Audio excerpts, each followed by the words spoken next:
J'ai l'impression aujourd'hui pour beaucoup, lorsque vous voyez qu'un film est réalisé par Ridley Scott, vous n'êtes pas si rassuré que ça, et bah détrompez-vous parce que le bonhomme en a encore beaucoup sous le capot. I will not be silent.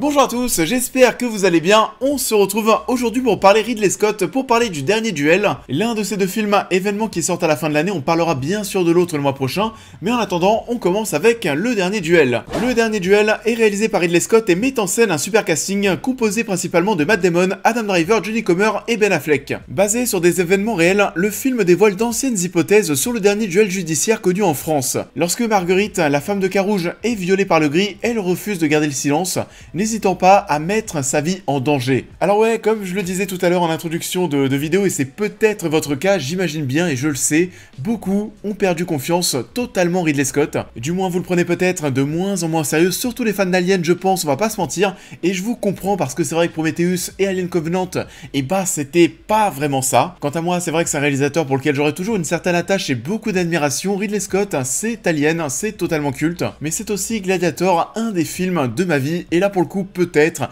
oui, si Gladiator 2 arrive en salle, et ça va être le cas visiblement, et si jamais là on part sur une énorme masterclass, quelque chose qui n'est vraiment pas bon, j'aurais très certainement du mal à l'accepter.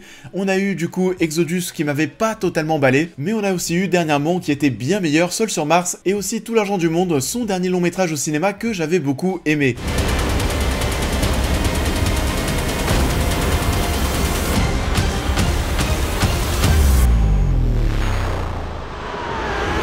Et ça date un petit peu parce que Tout l'argent du monde, on n'en a pas parlé sur la chaîne, je n'étais même pas sur YouTube à ce moment-là. Ridley Scott revient donc d'assez loin et revient en force aujourd'hui. Il débarque en cette fin d'année avec ses deux longs métrages, avec ses deux très gros castings, et j'avais très hâte de voir ce que ça allait donner. Du coup, pour ce premier projet, le dernier duel, qu'est-ce que j'en ai pensé? Et bah, une nouvelle fois, j'ai apprécié le travail du réalisateur sur le long métrage. Alors qu'on soit clair, même si on a une ambiance médiévale, même si la bande-annonce nous montre des images de duel entre ces deux hommes, même si la com aussi nous parle de Gladiator, parce que oui, je commence à voir des pubs un petit peu partout dans Paris avec par le réalisateur de Gladiator. Attention, on n'est pas du tout sur quelque chose de comparable, que ce soit en termes d'épique, de narration, de rythme. Ah! Le dernier duel, j'ai adoré, c'est pas aussi grand public, vous attendez pas à vous en prendre plein la gueule niveau grand spectacle pendant 2h30, parce que oui, le film dure 2h30. Faudra peut-être un petit peu s'accrocher pour certains parce que ça parle beaucoup, on est sur une narration assez spéciale, qui là aussi ne va pas forcément plaire à tout le monde, parce qu'en fait, le film est un peu coupé en 3 parties, où durant ces 3 parties, on va nous raconter la même chose, mais avec 3 points de vue différents. Et comme je vous le disais, ouais, ça plaira peut-être pas à tout le monde,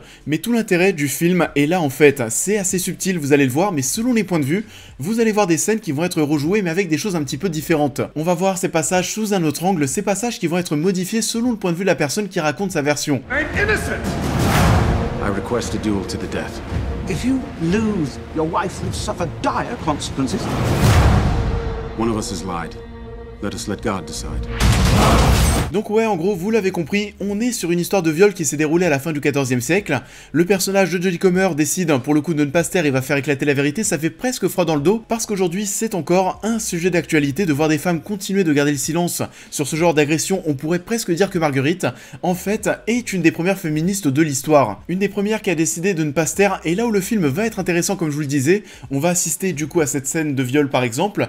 Quand c'est le violeur qui la raconte, on va voir une Jodie Comer, une Marguerite, qui du coup n'a pas l'air vraiment sous le choc, hein, qui se tait, qui est très calme. Et du coup, vous l'imaginez bien, lorsque l'on va revivre la scène avec son point de vue, ça sera bien plus choquant, et on va le sentir. Et ce sera pareil, autre exemple, lorsqu'elle l'annonce à son homme qui est interprété par Matt Damon, on va tomber sur un personnage qui va réagir assez calmement, qui va la rassurer, qui va l'aider. Finalement, lorsque l'on va revoir la scène sous le point de vue de la femme, on va le voir bien plus énervé parce qu'on vient d'abuser d'elle, mais aussi et surtout énervé parce qu'on vient de piquer son ego. Et tout ça va nous balader en tous les sens, les versions changent, tout comme le regard que l'on porte sur les personnages.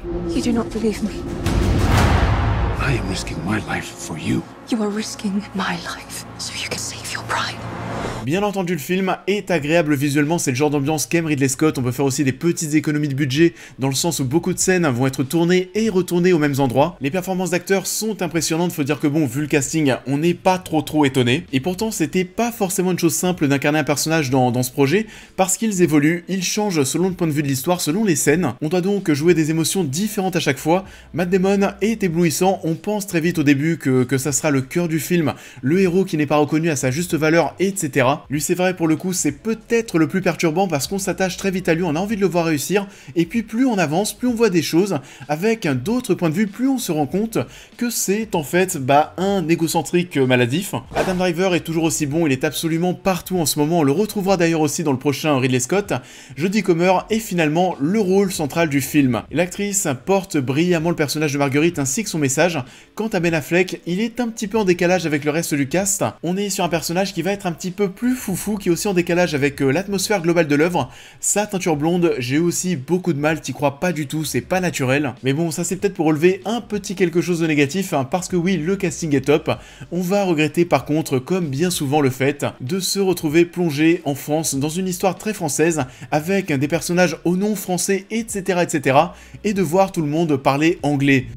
Do you swear on your life that what you say is true?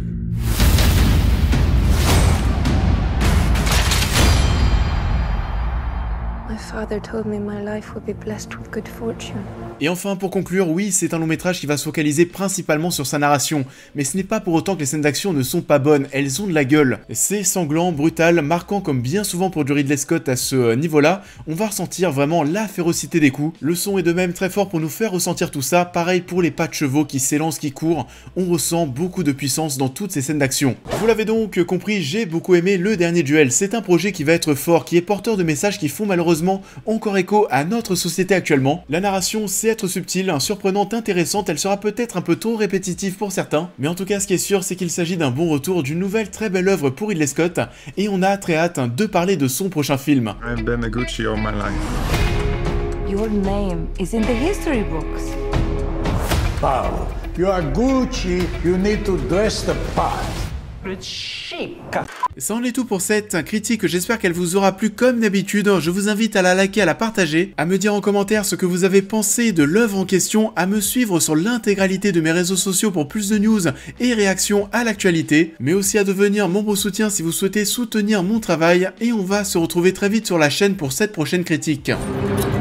Un défi à la gravité, aux éléments.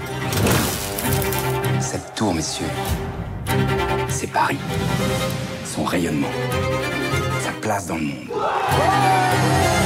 On va donc se retrouver en ce milieu de semaine pour parler des Mamaké, d'Eiffel un petit peu oui, mais surtout des Mamaké. Pour tout vous dire, au moment où je tourne cette vidéo, je viens tout juste de voir Eiffel, donc j'ai très hâte de vous en parler. On en parle donc bientôt, je vous souhaite à tous un très bon début de semaine, et je vous dis à très vite.